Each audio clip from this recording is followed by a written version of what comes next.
नमस्कार दोस्तों, मैं अरविंद आचार्य आप सभी का आपके अपने ऑनलाइन प्लेटफॉर्म पर स्वागत करता हूं। 12th स्तर का जो सीएटी का पेपर है राजस्थान के अंतर्गत, उसके महत्वपूर्ण हिंदी के प्रश्न उत्तर पर हम चर्चा कर रहे हैं। तो बिना देरी करते हुए हम शुरू करते हैं। सवाल नंबर 1 देखते हैं। सवाल नंबर 1 है हमारा कि समुद्र जो शब्द है उसका पर्यायवाची नहीं है। समुद्र शब्द का पर्यायवाची शब्द नहीं है। 4 विकल्प है: जलधि, जलज, पारावर और वारिधि। समुद्र का पर्याय नहीं है। समुद्र को जल्दी भी कहते हैं, समुद्र को पारावर भी कहा जाता है, समुद्र को वारिधि भी कहा जाता है। तो जलज जो शब्द है वह कमल का पर्याय माना जाता है। इसका पर्याय होगा ये कमल शब्द का पर्याय होगा। समुद्र शब्द की अगर मैं बात करूं तो समुद्र के देखो पर्याय में पानी के जो पर्याय शब्द होते हैं हमारे, जैसे जल हो गया, नीर हो गया, उसके बाद में वारी हो गया, उसके बाद में तोय हो गया, उसके बाद में अंबु हो गए। ये पानी के कुछ पर्याय शब्द हैं। इन पानी के पर्याय के साथ में अगर जय का प्रयोग किया जाता है, मान लो जय का प्रयोग हो रहा है और बन रहा है जलज, है ना, नीरज, वारिज, तोयज, तो ये जो शब्द बनेंगे ये बनेंगे कमल के पर्यायवाची शब्द। किसके पर्यायवाची शब्द बनेंगे? कमल के पर्यायवाची शब्द माने जाएंगे। और इन्हीं के साथ में अगर द का प्रयोग किया जाता है, किसका प्रयोग किया जाता है भाई? द का। जैसे क्या बनेगा? जलद, नीरद, वारिद, तोयद। ये जो पर्यायवाची शब्द बनेंगे ये बनेंगे हमारे बादल के पर्यायवाची। किसके बनेंगे भाई? बादल शब्द के ये पर्यायवाची शब्द बनेंगे। और इन्हीं के साथ में पानी के जो पर्याय है, इन्हीं के साथ में अगर धी का प्रयोग किया जाता है, किसका प्रयोग किया जाता है? धी का। जैसे क्या बन गया हमारा? जलधी, है ना, नीरधी, वारिधी और तोयधी। ये जो पर्याय बनेंगे ये पर्याय किसके माने जाएंगे? समुद्र शब्द के ये पर्याय माने जाएंगे। तो समुद्र के पर्याय इसमें कौन सा नहीं है? जल्दी है, पारावर है, वारिधि है, उसके साथ में नीरधि भी हो गया, तोयधि भी हो गया, लेकिन जो जलज है वह किसका पर्याय माना जाएगा? कमल का पर्याय माना जाएगा। तो ऑप्शन हमारा कौन सा अलग हो गया? इसमें 2 नंबर ऑप्शन हमारा अलग हो गया, जो सही ऑप्शन माना जाएगा। देखते हैं दूसरा महत्वपूर्ण सवाल कि समुद्र का यही पर्यायवाची नहीं है। यहां पर भी समुद्र का पर्यायवाची पूछा गया है, कौन सा है और कौन सा नहीं है उसे हमें छांटना है। तो देखिए, नदी समुद्र को कहा जाता है। जलज अभी हमने पढ़ा था, जल किसका पर्याय है भाई? कमल का पर्याय माना जाता है। उदधि समुद्र को कहते हैं। और अर्णव भी किसे कहा जाता है? यह भी समुद्र को कहा जाता है। नदीश हो गया, उदधि हो गया, अर्णव हो गया, और इससे पहले भी हमने पढ़ा था, नीरधि पढ़ा था हमने, तोयधि हमने पढ़ा था, वो भी हमारे समुद्र के पर्याय माने जाते हैं। नदी शब्द की अगर हम बात करें तो देखिए, नदी धन ई से मिलकर नदी शब्द बना है। नदी धन ई से क्या बना है? नदी शब्द बना है। मैं यहाँ थोड़ी सी संधि के बारे में आपको बता देता हूं। ई और ई मिलकर क्या बन रहे हैं? यहां पर ई बन रहे हैं और यहां संधि हो रही है दीर्घ स्वर संधि। दीर्घ स्वर संधि यहां बन रही है। नदी धन ईश, नदी, और नदी से जो पर्याय है वो समुद्र का माना जाता है। उदधि भी समुद्र को कहते हैं, अर्णव भी समुद्र को कहा जाता है, लेकिन जो जलज है वो कमल को कहा जाता है। किसको कहा जाता है भाई? कमल को कहा जाता है। क्या कहते हैं? जलज कहा जाता है। तो ऑप्शन 2 हमारा यहां सही हो जाएगा। देखते हैं महत्वपूर्ण सवाल तीसरा। इनमें 4 विकल्प में से बादल के लिए कौन सा शब्द प्रयुक्त होता है? बादल शब्द का हमें यहां पर्याय बताना। भाई बादल को क्या कहते हैं? अभी हमने पढ़ा था, जलज है वो किसे कहते हैं? कमल को कहा जाता है। जलधि है वो किसे कहते हैं? अभी हमने पढ़ा था, समुद्र को कहते हैं भाई। जलपात नहीं है इसका। और बादल के लिए जो पर्याय होगा वह होगा जलद। अभी हमने पढ़ा, द जहां प्रयोग किया जाता है पानी के पर्यायवाची शब्दों के साथ, वहां बादल के पर्यायवाची शब्द बनते हैं। जलद हो गया, नीरद हो गया, है ना, तोयद हो गया। ये जो पर्याय बनेंगे ये किसके बनेंगे? हमारे अम्बुद हो गया, ये बादल के पर्याय शब्द माने जाएंगे। तो बादल का पर्याय कौन सा हो गया हमारा? जलद हो गया। ऑप्शन नंबर 4 यहां पर सही बन गया। महत्वपूर्ण सवाल आपके सामने, आग का पर्यायवाची कौन है? 4 विकल्प में से हमें यहां बताना है कि आग जो शब्द है उसका पर्यायवाची शब्द कौन सा है? अनिल, अनल, आनल या अनिल? तो आग का जो पर्यायवाची शब्द होगा वह क्या होगा भाई? अनल। अनल यानी क्या होता है? आग होता है। अनल यानी क्या होता है? आग होता है। और अनिल किसे कहते हैं भाई? हवा को कहा जाता है। अनिल किसका पर्याय है? हवा का पर्याय है, वात का पर्याय है, समीर का पर्याय हमारा अनिल शब्द माना जाता है। अनल आग को कहते हैं, अनल अग्नि को कहा जाता है। और अगर मैं आग के पर्यायवाची शब्दों की बात, हुताशन कहा जाता है, आग को कहते हैं भाई। वैश्वानर आग को कहा जाता है। जातवेद आग को कहा जाता है। उसी के साथ में आग के लिए दहन शब्द काम में आता है। ये कुछ महत्वपूर्ण जो आग के पर्यायवाची शब्द मैंने आपके लिए यहां पर लिखे हैं। तो आग को अग्नि, उसके बाद में अनल हो गया, उसके बाद में हुतासन, उसके बाद में वैश्वानर, उसके बाद में जातवेद, उसके बाद में दहन, उसके बाद में कृषाणु भी कहा जाता है। क्या कहते हैं? कृषाणु भी आग को कहा जाता है। पढ़ते हैं और देखते हैं अच्छा सा महत्वपूर्ण सवाल हिंदी का। हाथी जो शब्द है, हाथी का पर्यायवाची शब्द यहां नहीं है। इसका मतलब 3 विकल्प हाथी के पर्यायवाची शब्द हैं, एक ऐसा विकल्प जो हाथी का पर्याय नहीं है। हाथी को मतंग भी कहा जाता है, हाथी को करी भी कहते हैं, हाथी को नाग भी कहते हैं। लेकिन पुंडरिक जो शब्द है ये कमल का पर्याय माना जाता है। किसका पर्याय है पुंडरिक शब्द? कमल का पर्याय है। और हाथी के पर्यायवाची शब्दों की अगर बात करें तो हाथी को 3 तो यहां लिखा है, मतंग, करी, नाग। हाथी को कुंजर भी कहा जाता है। क्या कहते हैं भाई? हाथी को कुंजर भी कहा जाता है। हाथी को हस्ती भी कहते हैं, है ना? हाथी को हस्ती भी कहा जाता है, करी भी कहा जाता है, नाग कहा जाता है, कुंजर भी कहा जाता है, द्विरथ भी हाथी को कहा जाता है। किसको कहते हैं? हाथी को कहते हैं। लेकिन पुंडरिक जो पर्याय है वो ना हमारा कमल शब्द का पर्याय माना जाता है। कमल को इंदिवर भी कहते हैं, कमल को कमल भी कहा जाता है, कमल को अरविंद भी कहा जाता है, कमल को सरोज भी कहा जाता है,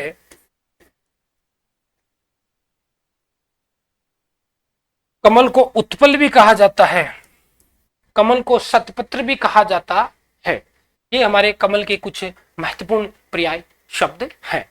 बढ़ते हैं और देखते हैं अगला हिंदी का महत्वपूर्ण सवाल कि जो पृथ्वी शब्द है उसका पर्यायवाची कौन है? 4 विकल्प में से हमें पृथ्वी शब्द का पर्याय शब्द छांटना है। दिनकर, वसुंधरा, आत्मजा और गिरी। तो पृथ्वी का यहाँ पर्यायवाची कौन सा है? पृथ्वी को क्या कहते हैं भाई? वसुंधरा कहा जाता है। क्या कहते हैं? वसुंधरा कहा जाता है। दिनकर कहते हैं सूर्य को। दिनकर किसे कहते हैं? सूर्य को कहा जाता है। आत्मजा का मतलब होता है भाई पुत्री होता है, बेटी होता है। और गिरी का मतलब होता है पहाड़। किसका होता है? पहाड़ का पर्याय माना जाता है गिरी शब्द। वसुंधरा हमारी पृथ्वी का हो गया। पृथ्वी के और पर्यायवाची शब्दों की अगर हम बात करें तो भू हो गया, उसके बाद में देखो धरा हो गया, उसके बाद में देखो धरती हो गया, उसके बाद में देखो धरणी हो गया, उसके बाद में इला हो गया, मेदिनी धरती का पर्याय माना जाता है। वसुधा, वसुधा भी धरती का पर्याय माना जाता है। भू, धरा, धरती, धरणी, इला, मेदिनी, वसुधा और धारियत्री भी कहा जाता है। धारियत्री, क्षिति भी कहा जाता है धरती को। धरती को अग्नि भी कहा जाता है। ये धरती के कुछ महत्वपूर्ण पर्याय। धरती को रसा भी कहते हैं, रसा भी धरती को कहा जाता है। ये धरती शब्द है जो पृथ्वी शब्द है उसके मुख्य पर्याय माने जाते हैं। तो धरती को वसुंधरा कहा जाता है। सवाल नंबर 7 है कि कौन सा शब्द आलोक जो शब्द है उसका विलोम शब्द है? आलोक का हमें यहां विलोम शब्द बताना भाई। अमा होता है, परलोक होता है, ज्योत्सना होता है या तम होता है। आलोक का मतलब होता है प्रकाश, आलोक का मतलब होता है उजाला, और उजाले का यह विपरीत क्या है? तम। तम का मतलब होता है अंधेरा। तम का मतलब क्या होता है? अंधेरा। तो आलोक का यहां विलोम क्या हो गया भाई मित्रों? यहां हो गया तम। आलोक का विलोम तम। तो ऑप्शन नंबर हमारा 4 यहां पर सही होगा। बढ़ते हैं और देखते हैं अच्छा सा सवाल आपके सामने। अनुज जो शब्द है उसका सही विलोम कौन सा है? अनुज शब्द का सही विलोम शब्द कौन सा है? 4 हमारे सामने ऑप्शन है। भ्राता, ज्येष्ठ, कनिष्ठ और अग्रज। अनुज का मतलब होता है जो पीछे उत्पन्न हो उसे अनुज कहा जाता है। तो अनुज का विलोम ऐसा शब्द जो आगे उत्पन्न हो, जो पहले उत्पन्न हो, वह शब्द होता है अग्रज। कौन सा शब्द होगा? अग्रज। तो अनुज का यहां विलोम होगा, विपरीत शब्द होगा, वह होगा अग्रज। कौन सा होगा मित्रों? अग्रज शब्द हमारा उसका सही उत्तर होगा ऑप्शन नंबर 4। सवाल नंबर है 9 आपके सामने कि अल्पज्ञ जो शब्द है उसका विलोम क्रम है। 4 विकल्प में से जो अल्पज्ञ शब्द है उसका विपरीत शब्द में छांटना है, विलोम शब्द में छांटना है। अवज्ञ, उसके बाद में सर्वज्ञ, उसके बाद में अभिज्ञ और उसके बाद में कृतज्ञ। यहां पर 4 हमारे सामने ऑप्शन दिए हैं। तो अल्पज्ञ का मतलब होता है कम जानने वाला, कम जानने जो वाला है उसे अल्पज्ञ कहा जाता है। तो उसका विलोम जो अधिक जानता है, जो सब कुछ जानता है, उसके लिए कहा जाता है सर्वज्ञ। क्या कहते हैं भाई? उसके लिए सर्वज्ञ कहा जाता है। तो अल्पज्ञ का विलोम हो गया सर्वज्ञ। क्या हो गया? सर्वज्ञ। हमारा यहां पर क्या हो जाएगा? ऑप्शन सही हो जाएगा। बढ़ते हैं और देखते हैं 10वां सवाल अब आपके सामने कि राजा जो शब्द है उसका विलोम इनमें से नहीं है। मतलब 3 शब्द हैं वो राजा शब्द के विलोम है। एक ऐसा विकल्प जो राजा शब्द का हमारे सामने विलोम नहीं है, उसको हमें छांटना है। राजा का विलोम प्रजा भी होता है, राजा का रानी भी होता है, राजा का रंग भी होता है, लेकिन राजा का विलोम सेनापति नहीं होता। तो हमारा ऑप्शन नंबर कौन सा सही होगा? 3 नंबर ऑप्शन सही होगा कि राजा का विलोम इनमें से कौन सा नहीं है? सेनापति नहीं है। तो राजा शब्द के विलोम कौन कौन से हो गए भाई? प्रजा हो गया, रानी भी हो गया और रंग भी हो गया। सवाल नंबर हमारा 11 है आपके सामने कि किस विकल्प में परस्पर विलोम शब्द नहीं है? परस्पर विलोम शब्द का यहां अर्थ प्रदान नहीं हो रहा है, अर्थ यहां प्राप्त नहीं हो रहा है, उस विकल्प को हमें छांटना है। उद्यत का उग्र, यही हमारा गलत हो गया। उद्यत का मतलब तैयार होता है, एक तरह से उद्यत का मतलब उग्र भी हो गया। और उद्यत का जो विलोम होगा वह बनेगा विनम्र। क्या बनेगा भाई? उद्यत का बनेगा विनम्र बनेगा। बाकी देखिए अग्र का विलोम होता है पश्य, सही है। अतिथि का विलोम होता है आतिथ्य, ये भी सही है। और आह्लाद का मतलब होता है विषाद, ये भी सही। आह्लाद का मतलब होता है प्रसन्न होना, खुश होना। विषाद का मतलब होता है दुखी होना, तो ये भी हमारा सही है। अग्र का पश्य सही है, आह्लाद का विषाद सही है, अतिथि का आतिथ्य सही है। लेकिन उद्यत का जो हमारा विलोम होगा वह विनम्र माना जाएगा। उग्र का विलोम होता है सौम्य। उग्र का विलोम क्या होता है? सौम्य होता है। बढ़ते हैं और देखते हैं महत्वपूर्ण सवाल। मुक्ति पाने का जो इच्छुक होता है उसके लिए वाक्यांश के लिए एक सार्थक शब्द हमें चुनना है 4 विकल्प में से। मुक्ति या मोक्ष को प्राप्त करने वाला, मुक्ति या मोक्ष को जो प्राप्त करना चाहता है, जो इच्छुक है, मुक्ति या मोक्ष का जो इच्छुक है उसे क्या कहा जाता है? जिजीविषा या मुमुक्षु या तितिक्षा या मुमुक्षु कहा जाता है। 4 हमारे सामने विकल्प है। तो जिजीविषा का मतलब होता है जीने की इच्छा रखने वाला जो व्यक्ति होता है, उसके लिए जीने की इच्छा होती है, उसे जिजीविषा कहा जाता है। जीने की जो इच्छा होती है उसे जिजीविषा कहा जाता है। मुमुक्षु का मतलब हो गया भाई मोक्ष या मुक्ति के जो इच्छुक होते हैं, मोक्ष या जो मुक्ति की जो इच्छुक व्यक्ति है उसके लिए मुमुक्षु शब्द काम में लिया जाता है। वो एक शब्द होता है हमारा मुमुक्षा। केवल और कौन? मोक्ष या मुक्ति की इच्छा, मोक्ष या मुक्ति की केवल इच्छा की बात होगी तो वहां हमारा वाक्यांश के लिए एक शब्द होगा मुमुक्षा। मोक्ष या मुक्ति का जो इच्छुक व्यक्ति होगा उसके लिए मुमुक्षु शब्द काम में होगा। जीने की जहां इच्छा होगी केवल, है ना, जिजीविषा वहां शब्द काम में, जीने की केवल इच्छा होगी वहां जिजीविषा शब्द काम में आएगा। और तितिक्षा का मतलब होता है धैर्य रखना या दुख की घड़ी में जो धैर्य पूर्वक किसी बात को सहन करता है ना, दुख को धैर्य पूर्वक सहन करना, दुख को धैर्य पूर्वक अगर सहन करने का कहीं भाव हो तो उसके लिए तितिक्षा शब्द काम में लिया जाता है। और मुमुक्षु का मतलब होता है मृत्यु की इच्छा रखने वाला। यहां मोक्ष की बात हो रही है या मरने की बात हो रही है? मृत्यु की बात हो रही है। तो मृत्यु की जो इच्छा रखेगा या मरने की इच्छा रखने वाला या इच्छुक जो व्यक्ति होगा उसके लिए मुमुक्षु शब्द काम में लिया जाएगा। तो मुक्ति या मोक्ष पाने का जो इच्छुक होगा उसे मुमुक्षु कहा जाएगा। जिजीविषा जीने की इच्छा उसे जिजीविषा कहा जाएगा। तितिक्षा दुख को धैर्य पूर्वक सहन करना तितिक्षा कहलाता है। मुमुक्षु मृत्यु या मरने की इच्छा रखने वाले को मुमुक्षु कहते हैं। और एक शब्द है मुमुक्षा, इसका अर्थ होता है मोक्ष या मुक्ति की केवल इच्छा की बात होती है, वहां मुमुक्षा शब्द काम में लिया जाता है। बढ़ते हैं और देखते हैं, बहुत ही अच्छा सा सवाल है कि दक्षिण और पूर्व के बीच की जो दिशा होती है उस दिशा को क्या कहा जाता है। यह भी व्याख्यांश के लिए एक शब्द है कि दक्षिण पूर्व की दिशा के लिए कौन सा शब्द काम में लिया जाता है। सबसे पहले देखिए, दिशाएं मुख्य रूप से 4 होती है, हम सबको पता है। उत्तर दिशा, दक्षिण दिशा और उसके बाद में पूर्व दिशा और पश्चिम दिशा। दिशाएं मुख्य रूप से कितनी होती है? 4 होती है, उत्तर, दक्षिण, पूर्व और पश्चिम। यहां पूछा दक्षिण और पूर्व, यह दक्षिण और पूर्व, इसके बीच की जो दिशा है उसे क्या कहा जाता है? इसके बीच की दिशा को कहते हैं आग्नेय। कौन सी दिशा? ये आग्नेय दिशा कहा जाता है। और आग्नेय के ठीक विपरीत अर्थात उत्तर पश्चिम के बीच में जो दिशा होगी उसे कहा जाता है वायव्य। क्या कहते हैं? उसे वायव्य कहा जाता है। और उत्तर पूर्व की जो दिशा होगी उसके लिए शब्द काम में आता है, वह कहते हैं हमें ईशान। क्या कहते हैं भाई? उसके लिए ईशान शब्द काम में आता है। और ईशान के ठीक विपरीत, जिसे दक्षिण पश्चिम भी कह सकते हैं, तो दक्षिण और पश्चिम के बीच में जो दिशा होगी उसे कहते हैं नैऋत्य।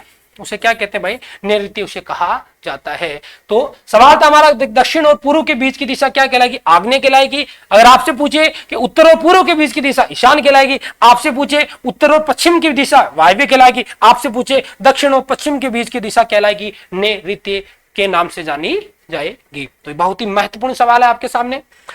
हिंदी का एक बहुत ही अच्छा सा सवाल आपके सामने है कि दूसरों की जो त्रुटियां निकालता है, दूसरों में जो कमियां निकालता है, दूसरों में जो दोष निकालता है, ऐसे दोष को खोजने वाला जो व्यक्ति है उसे हम क्या कहेंगे? क्या समीक्षक कहलाता है? क्या समीक्षण कहलाता है? छिद्र अन्वेषण कहलाता है या छिद्र अन्वेषक कहलाएगा? जो दूसरों में त्रुटियां निकाले, जो दूसरों में कमियां निकाले, उसे छिद्र अन्वेषक कहा जाता है। क्या कहते हैं भाई? उसे छिद्र अन्वेषक कहा जाता है।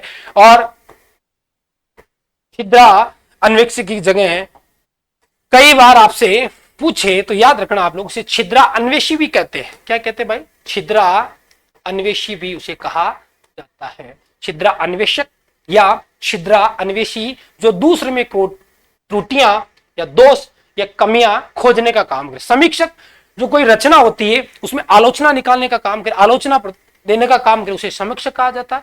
छिद्रा अन्वेषण का मतलब होता है कमियों को खोजना केवल, और समीक्षण का अर्थ यहां पर ये समीक्षा करने से हम ले सकते हैं। ठीक है, बढ़ते हैं और देखते हैं अगला सवाल।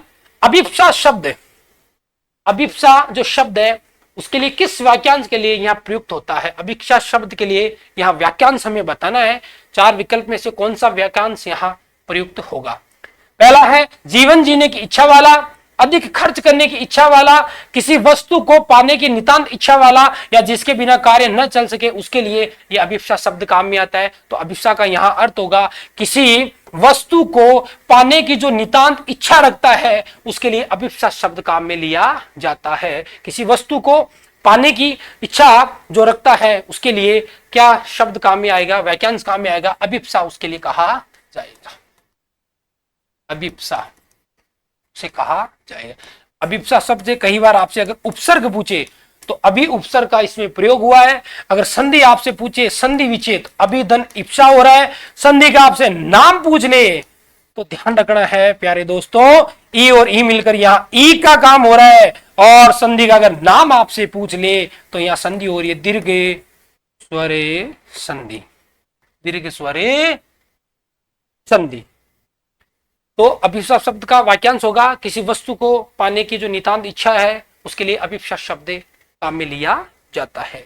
बढ़ते हैं और देखते हैं अगला महत्वपूर्ण सवाल कि जिसका पति प्रदेश से लौटा हो, ऐसे स्त्री जिसका पति प्रदेश से लौटा हो, उसके लिए हमें वाक्यांश के लिए एक शब्द बताना है। उसके लिए प्रोषित, ये प्रोषित है भाई, प्रोषित पति का या आगत पति का, गत पति का या तप्त पति का। तो कौन सा ऑप्शन सी होगा? जिसका पति प्रदेश से लौटा हो उसके लिए शब्द होगा, वाक्यांश के लिए एक शब्द होगा आगत पत्रिका। क्या कहते हैं भाई? आगत पत्रिका कहते हैं। प्रोषित पत्रिका का मतलब होता है जिसका पति प्रदेश गया हो, जिसका पति प्रदेश गया हो, उसके लिए जो वाक्यांश के लिए एक शब्द आएगा वह आएगा प्रोषित पति का। हमारा सवाल था कि जिसका पति प्रदेश गया लौटा हो, उसके लिए वाक्यांश के लिए एक शब्द होगा आगत पति का। कौन सा होगा? आगत पति का। शब्द युग्म की यहां बात हो रही है। दो शब्द हमारे सामने, आदि और आदि। आदि और आदि शब्द है, इसका हमें सही अर्थ बताना है। चार विकल्प में से आदि का अर्थ क्या आदिवासी होगा, आरंभ होगा, नहीं होगा। आदि का अर्थ आरंभ होगा, आदि का अर्थ अभ्यस्त होगा। ये हमारा विकल्प सही है। आदि का मतलब होता है आरंभ करना, शुरू करना, और आदि का मतलब होता है अभ्यस्त। क्या होता है भाई? अभ्यस्त होता है। या कई बार अभ्यस्त नहीं मिले तो आपको ध्यान रखना, आदतन भी कह सकते हैं, आतन भी कहा जाता है। आदि आरंभ, आदि अभ्यस्त या आतन, उसके लिए काम में लिया जाता है। शब्द युग्म का यही उदाहरण है जिसे समश्रुत शब्द भी कहते हैं। आधि और आधी, आधी और आधी की यहां बात हो रही है। आधी प्रारंभ अंत नहीं होगा, पूर्व और पश्चात नहीं होगा, शारीरिक कष्ट और मानसिक कष्ट ये भी नहीं होगा। आधी का मतलब होता है मानसिक कष्ट। क्या होता है? मानसिक कष्ट होता है। आधी का मतलब होता है भाग या टुकड़ा करना, आधा करना। यह आदि और आधी जो हमारा शब्द युग में जो समश्रुत शब्द है उसके लिए सही अर्थ होगा मानसिक कष्ट और भाग या टुकड़ा। और इसी प्रकार एक शब्द होता है व्याधि। कई बार आदि और व्याधि का पूछ लेते हैं, तो व्याधि जो शब्द होता है उसका अर्थ होता है हमारा है, आपको याद रखना, शारीरिक कष्ट से लिया जाता है। शारीरिक कष्ट को कहते हैं व्याधि। क्या बोलते हैं मेरे मित्रों? व्याधि उनको कहा जाता है। शारीरिक कष्ट व्याधि और मानसिक कष्ट उसके लिए आदि, और आदि के लिए हो गया भाग या टुकड़ा या आधा करना। सवाल है हमारा 19 नंबर, देखिए कि तरणी और तरिणी शब्द युग्म का शुद्ध अर्थ बताना है। वही हमारा शब्द युग्म है, तरणी और तरिणी शब्द युग्म का सही अर्थ हमें बताना है। तो सीधा सा अर्थ है भाई, तरणी कहते हैं सूर्य को, और तरणी यानी क्या होता है? नाम होता है। तरणी यानी सूर्य और तरणी यानी क्या हो गया? नाम हो गया। तो याद रखना हमें सीधा सा, तरणी यानी सूर्य, तरणी यानी नाम। मरीचि और मरीचि शब्द युग्म का हमें सही अर्थ बनाना है। मरीचि और मरीचि शब्द युग्म का हमें सही अर्थ यहां बताना है। चार विकल्प में से देखिए, मरीचि का मतलब सीधा सा ऑप्शन है किरण है, और मरीचि किसे बोलते हैं? सूर्य को कहा जाता है। मरीचि यानी किरण और मरीचि यानी क्या हो गया? सूर्य। ऑप्शन नंबर 1 हमारा क्या हो जाएगा? यहां पर सही हो जाएगा। अगला सवाल है कि इनमें से किस शब्द युग्म है हमारा का अर्थ भेद सुमिलित नहीं है। अर्थ भेद यहां नहीं दिया है, उसको हमें यहां छांटना है। तो देखिए, बदन, बदन का मतलब शरीर होता है, सही है। वदन का मतलब मुख होता है, तो एकदम सही है। तो ऑप्शन 1 हमारा सही हो गया। बदन यानी हमारा शरीर हो गया, और वदन का अर्थ हो गया मुख। ऑप्शन नंबर 1 सही है। हमें यहाँ जो सुमिलित नहीं है उसे हमें यहाँ छांटना है। कृत का मतलब होता है किया हुआ, सही है। और क्रीत का मतलब होता है खरीदा हुआ। कृत का मतलब क्या हुआ है? खरीदा हुआ। यह भी हमारा ऑप्शन एकदम सही है। कृत यानी किया हुआ, कृत यानी खरीदा हुआ। तीसरा ऑप्शन देखिए, अनिल। अनिल का मतलब होता है भाई हवा होता है, लेकिन इसने उल्टा लिख दिया। और अनिल का मतलब क्या होता है? आग होता है, लेकिन इसने उल्टा कर दिया। देखो, अनिल का क्या दे दिया? आग दे दिया, और अनिल का हवा दे दिया। और यही हमारा ऑप्शन गलत हो गया, और गलत को हमें क्या करना था? छांटना था। ठीक है, क्योंकि अनिल का मतलब तो क्या होता है भाई? हवा है, और अनिल का मतलब क्या होता है? आग होता है। स्रोत का मतलब होता है झरना, सही है। और स्रोत का मतलब स्तुति करना, वंदन करना। ये हमारा ऑप्शन एकदम सही है। तो ऐसा शब्द युग्म जो गलत है उसे छांटना था, अनिल और अनल। क्योंकि अनिल का अर्थ क्या होता है भाई? हमारी हवा है, और अनल का अर्थ आग होता है, लेकिन इसने यहां पर क्या कर दिया? उल्टा कर दिया। तो ऑप्शन 3 नंबर हमारा यहां सही है, जिसे हमें छांटना है। देखिए, बहुत ही अच्छा सा सवाल है। शब्द युग्म का इति और इति का सही अर्थ हमें छांटना। इति यानी पूर्णता नहीं, इति का मतलब इच्छा नहीं, नहीं होगा। सही अर्थ की बात हो रही है यहां पर। इति यानी पीड़ा नहीं है, इति का मतलब समापन नहीं होगा। इति का मतलब प्रारंभ, इति का मतलब विश्वास नहीं होगा। इति का मतलब होता है समाप्ति, और इति का मतलब होता है दुख। ऑप्शन नंबर 4 हमारा क्या हो जाएगा? सही। इति याद रखना है, इति। और क्या दे रखा है? इति। इति यानी क्या है? समापन बोल सकते हैं, जिसे हम समाप्ति बोल सकते हैं। और इति का मतलब क्या हो गया? दुख। ऑप्शन नंबर कौन सा सही है हमारा? चौथा ऑप्शन हमारा सही होगा। देखते हैं अगला सवाल। ग्रह और ग्रह, ये भी शब्द युग्म के लिए पूछा है। इसका सही अर्थ हमें छांटना है कि ग्रह यानी ग्रह, ग्रह यानी तारा नहीं होता है, ग्रह यानी घर तो होता है लेकिन ग्रह यानी सूर्य ग्रहण नहीं होगा। उसी बात, ग्रह यानी सूर्य नहीं हो, ग्रह यानी तारा तो होता है लेकिन सूर्य ग्रह का अर्थ नहीं होगा। ग्रह यानी क्या होगा, घर, और ग्रह यानी क्या होगा, तारा। ऑप्शन नंबर हमारा चौथा क्या हो जाएगा, सही हो जाएगा। ग्रह यानी घर और ग्रह यानी क्या हो गया, तारा। ऑप्शन नंबर हमारा चौथा एकदम सही होगा।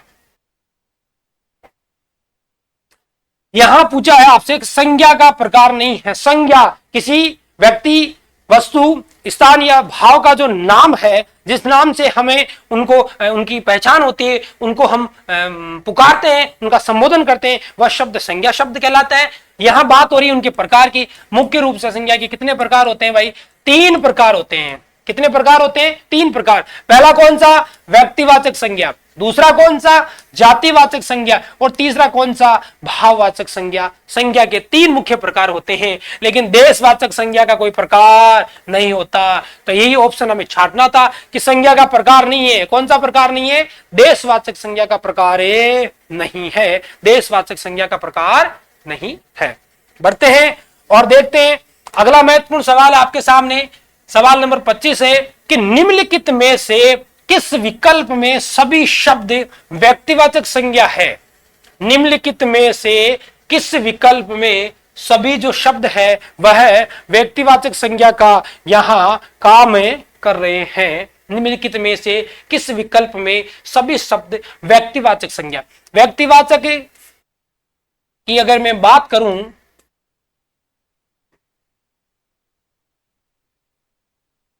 ऐसे शब्द जो किसी व्यक्ति, वस्तु, किसी व्यक्ति विशेष के लिए काम में आए, किसी वस्तु विशेष के लिए काम में आए, किसी स्थान विशेष के लिए काम में आए,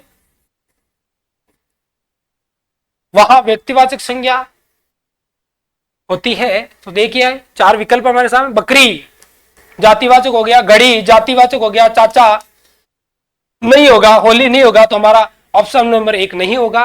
लड़ाई भाववाचक, ममता भाववाचक, हाथ है हमारा जातिवाचक, रावण व्यक्तिवाचक होगा, लेकिन चारों ऑप्शन व्यक्तिवाचक संज्ञा के नहीं है। जनवरी व्यक्तिवाचक, पृथ्वी व्यक्तिवाचक, चांदनी चौक व्यक्तिवाचक। तो ऑप्शन नंबर हमारा 3 क्या हो जाएगा, एकदम सही हो जाएगा। कि ऐसे विकल्प का चयन करना है जहां तीनों चारों ऑप्शन क्या है, व्यक्तिवाचक संज्ञा से उदाहरण माने जाएंगे। तो जनवरी, पृथ्वी और चांदनी चौक व्यक्तिवाचक के उदाहरण है। गंगा हमारी व्यक्तिवाचक है, तालाब जातिवाचक हो गया, नदी जातिवाचक, समुद्र भी जातिवाचक का उदाहरण यहां हो गया। बढ़ते हैं और देखते हैं महत्वपूर्ण सवाल कि निम्न में से किस समूह के सभी शब्द व्यक्तिवाचक संज्ञा का। और आपसे उदाहरण पूछा गया हमसे, तो देखिए वही हमारा व्यक्तिवाचक, स्थान विशेष और किसी जगह विशेष के बारे में, व्यक्ति विशेष के बारे में, वस्तु विशेष के बारे में जो अर्थ का बोध कराए वहां व्यक्तिवाचक संज्ञा होती है। तो 4 ऑप्शन देखिए, बहन, भारतीय, श्याम नहीं होगा, सुरेश, गंगा, सोमवार, तीनों व्यक्तिवाचक संज्ञा के उदाहरण है। सुरेश, गंगा और सोमवार व्यक्तिवाचक हो गया। वाराणसी हमारी व्यक्तिवाचक है, ठग नहीं होगा, गाय हमारी जातिवाचक शब्द है, हिमालय हमारा व्यक्तिवाचक, रामायण हमारी व्यक्तिवाचक, लेकिन मित्रता भाववाचक का उदाहरण है। हमसे यहां पूछा गया है व्यक्तिवाचक संज्ञा का उदाहरण पूछा है, तो सुरेश, गंगा और सोमवार हमारा व्यक्तिवाचक संज्ञा का उदाहरण होगा। ऑप्शन नंबर 2, विकल्प नंबर 2 हमारा सही उत्तर होगा। सवाल नंबर 27 है कि गांधी को राष्ट्रपिता कहा गया। इस वाक्य में गांधी जो शब्द है वह क्या है। यहां पर इस वाक्य में जो गांधी शब्द है वो किसके लिए काम में आ रहा है भाई। यह जो गांधी शब्द है हमारे भारत के राष्ट्रपिता मोहनदास करमचंद गांधी के लिए यहां पर ये शब्द काम में आ रहा है। महात्मा गांधी जी के लिए शब्द काम में आ रहा है। तो एक ही यहाँ गांधी जी की बात हो रही है, इसलिए हमारा जो संज्ञा होगी वो कौन सी संज्ञा होगी, व्यक्तिवाचक संज्ञा यहां पर होगी। तो गांधी जी के लिए काम में आ रहा है, इसलिए व्यक्तिवाचक संज्ञा हमारे सामने यहां उसका उत्तर होगा। तालाब में कमल का फूल खिला है, यह जो कमल शब्द है उसमें कौन सी संज्ञा में, तालाब में कमल खिला है। एक तालाब है वहां कमल की बात, तालाब के कमल की बात हो रही है, इसलिए यहां पर भी संज्ञा कौन सी होगी, व्यक्तिवाचक संज्ञा का यह उदाहरण माना जाएगा। किसका उदाहरण माना जाएगा, व्यक्तिवाचक संज्ञा का यह उदाहरण माना जाएगा। बढ़ते हैं और देखते हैं अच्छा सा सवाल। पुस्तक किस प्रकार की संज्ञा है? सीधी सी बात है, यहाँ किसी एक पुस्तक की बात नहीं हो रही, विशेष पुस्तक की बात, केवल पुस्तक की बात हो रही है। जहां पुस्तक की बात हो रही है वहां से जातिवाचक संज्ञा का उदाहरण हम मानेंगे। किसका उदाहरण मानेंगे भाई? जातिवाचक संज्ञा का यहाँ उदाहरण हम लोग मांगेंगे। अगर एक पुस्तक होती, मान लो यहाँ बात हो रही है रामायण की, मान लो यह बात हो रही है रामचरितमानस की, रामचरितमानस की बात हो रही है ना, महाभारत की बात हो रही है, तब तो वो संज्ञावाचक का उदाहरण हो जाता है, संज्ञावाचक। लेकिन यह केवल पुस्तक की बात हो रही है, इसलिए पुस्तक जो शब्द है उसमें जातिवाचक संज्ञा होगी। ठीक है, उसके बाद देखिए अगला सा महत्वपूर्ण सवाल है कि निम्नलिखित में से कौन सा शब्द जातिवाचक संज्ञा से निर्मित भाववाचक संज्ञा नहीं है? जातिवाचक संज्ञा शब्द है जिनसे भाववाचक संज्ञाओं का निर्माण हो रहा है, और ऐसा शब्द छांटना है जिनसे भाववाचक संज्ञा नहीं बन रही है जातिवाचक संज्ञा के शब्दों से। चार ऑप्शन है। षट जातिवाचक, षटता भाववाचक, सही है हमारा। बंधु जातिवाचक और बंधुत्व भाववाचक संज्ञा का यहां काम हो रहा है। पशु जातिवाचक है, पशुता से भी हमारे भाववाचक संज्ञा बन रही है जातिवाचक से। कंजूसी बहुत ही अच्छा शब्द देखिए, कंजूसी में जो मूल शब्द है वो है कंजूस, और कंजूस है वो है विशेषण शब्द है। कौन सा शब्द है भाई? विशेषण शब्द है, और इससे क्या बना है यहां पर? कंजूसी बना है। तो विशेषण से क्या बना है यहां पर? भाववाचक संज्ञा बनी है, भाववाचक संज्ञा बनी है। और हमारा यहां पूछा है कि जातिवाचक शब्दों से भाववाचक संज्ञा का निर्माण हुआ नहीं है, तो कंजूस शब्द विशेषण है और विशेषण से यहां भाववाचक संज्ञा बन रही है, तो हमारा ऑप्शन कौन सा हो जाएगा सही? चौथा ही यहां पर सही हो जाएगा। बाकी षटता जातिवाचक संज्ञा से भाववाचक संज्ञा बनी है, बंधुत्व भी जातिवाचक संज्ञा से भाववाचक संज्ञा का उदाहरण है, और पशुता भी जातिवाचक संज्ञा से भाववाचक का उदाहरण माना जाएगा। लेकिन कंजूसी जो शब्द है वह विशेषण से भाववाचक संज्ञा का यहां उदाहरण माना जाएगा। तो मैं आशा करता हूं कि आप लोगों को हमारा यह प्रयास अच्छा लगा। मिलते हैं एक नए प्रयास के साथ, तब तक आप लोग स्वस्थ रहिए, मस्त रहिए। जय हिंद, जय भारत।